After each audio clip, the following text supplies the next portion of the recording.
Le cochon, Georges Louis Leclerc, comte de Buffon. De tous les quadrupèdes, le cochon paraît être l'animal le plus brut.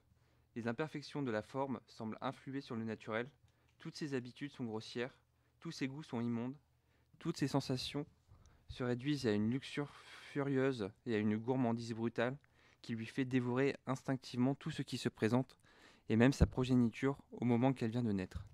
Il est peu sensible au coup.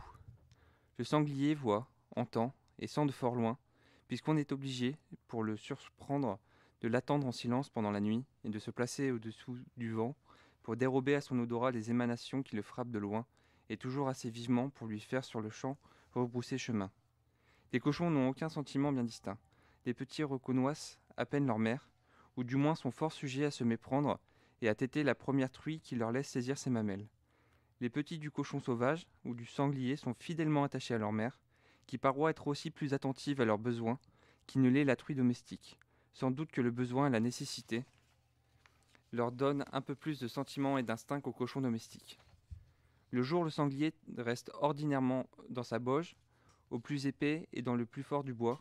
Le soir, à la nuit, il en sort pour chercher sa nourriture. Le sanglier d'Afrique l'emporte en agilité sur les ports de notre pays. Il se laisse frotter volontiers de la main, et même avec un bâton. Il semble qu'on lui fait encore plus de plaisir en le frottant rudement. Quand on l'agace ou qu'on le pousse, il se recule en arrière, faisant toujours face du côté qu'il est assailli, et secouant ou heurant vivement de la tête.